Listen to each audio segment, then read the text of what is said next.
Donc là, important, on arrive à nous faire maintenant, tu vois, ça fait quoi, 20 minutes qu'on y est. Et franchement, c'est ton premier cours. Là, on arrive à passer nos 4 premières portes sans qu'on embête trop les piquets. Donc, c'est pas mal. Comme je te l'ai dit tout à l'heure, là, ça y est. Tu as essayé de placer ton regard, ça vient. 2, tu as commencé à avoir du coup une belle trajectoire qui va s'affiner, mais c'est normal. Et 3, maintenant, on va être obligé de s'attaquer à l'allure. Donc, pour ce faire, je vais travailler l'embrayage. C'est-à-dire que premier temps, premier step, tu te rappelles, j'essaie de démarrer, ça c'est le préquel. On essaye de démarrer bien aligné le long de la ligne blanche.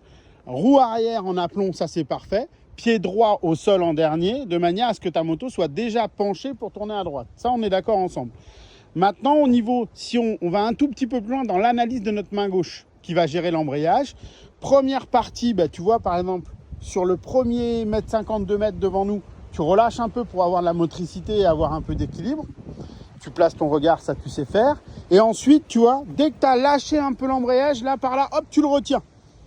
Donc ça va diminuer ta vitesse, tu vas commencer à osciller un peu. Pendant ce temps-là, toi, tu es concentré, les genoux bien serrés et tu tournes ton regard pour regarder directement la porte suivante. Et ta moto, elle va passer puisqu'elle est montée assez haut. Tu vois ce que je veux dire? Ça, tu l'as la trajectoire. Et maintenant, pareil, entre les deux, là, comme c'est tout droit et que tu as redressé ta moto, tu retiens.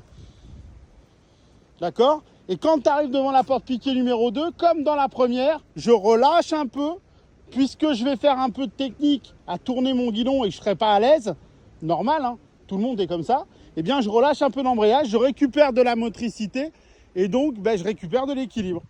Je fige mon regard très loin, comme tu l'as fait depuis tout à l'heure, c'est parfait. Donc on est au 3e point, on va essayer de diminuer l'allure et puis on prendra le chrono avant.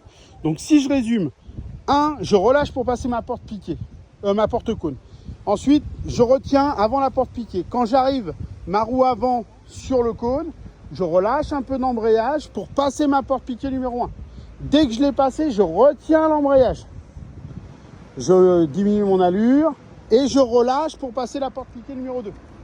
Dès que je l'ai passé, comme je suis en ligne droite, hop, je retiens.